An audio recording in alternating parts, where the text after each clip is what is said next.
Hi guys, welcome back to another video. Today I'm going to be making my version of gluten-free sandwich bread.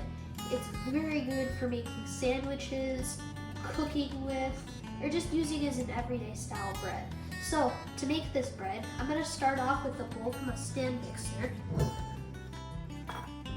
and pour in 2 3/4 cups of 105-degree water. If any time during this video you're confused about the recipe or need more directions to clarify what you're doing, be sure to check the description at the bottom of the video to see my recipe. So I'm going to pour in 2 3/4 cups of water. And following that, I'm going to add a tablespoon of active dry yeast and 2 teaspoons of sugar. Now I'm going to whisk this until combined. So I've gotten this all mixed together. You can see it's nice and mixed. You can't really see any granules of yeast. And I'm going to set this aside to wait for 10 minutes so that the yeast can wake up. Alright, so it's been about 10 minutes and now I'm going to start to combine the rest of my ingredients for my psyllium gel. So I have my liquid of water and yeast, and to that I'm going to start by adding a tablespoon of flaxseed meal. Additionally, I'm going to add 2 1/2 tablespoons of psyllium husk powder. And lastly, following this up with a tablespoon of apple cider vinegar. And I like to stir fast when adding the vinegar. Now I'm going to set this aside for 5 more minutes while I get my dry ingredients together. So I have here 210 grams of brown rice flour and 140 grams of sorghum flour. And to that, I'm going to add 135 grams of tapioca starch and a teaspoon of salt.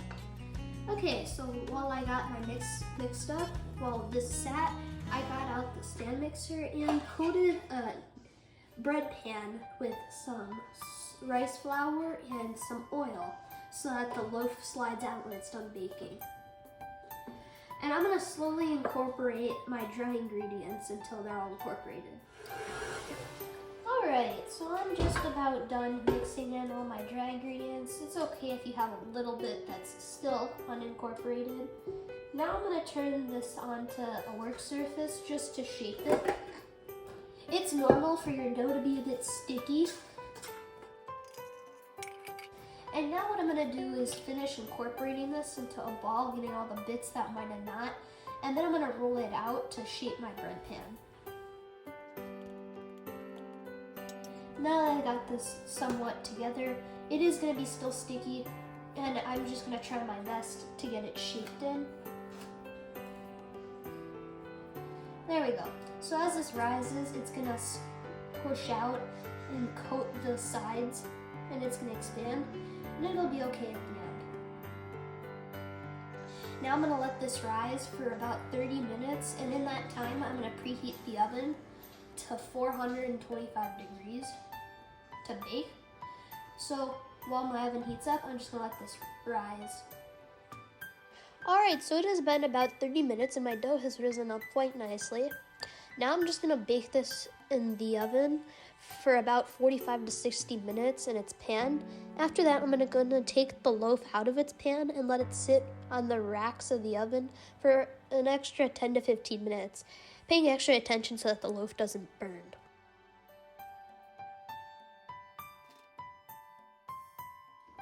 Now that it's been about 50 minutes, I'm going to take this bread out of its pan and put it back on the grates.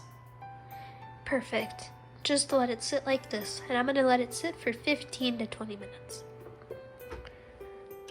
Okay, so I just took this out of the oven, and I just wanted to show you. So usually I let this sit for about an hour after taking it out of the oven to let it cool. It's been about 5 minutes. And if I go to cut into this, not only is it super hot, but you can see that the psyllium hasn't completely set up. So it may look a bit spongy or wet or gooey if you cut into it right after baking.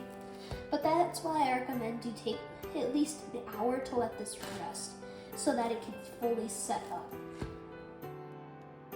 I'd like to wish you happy baking when you make this, and as always, the recipe will be in the description a more descriptive recipe if you need any more help making your bread. And you can always leave a comment if you have any questions.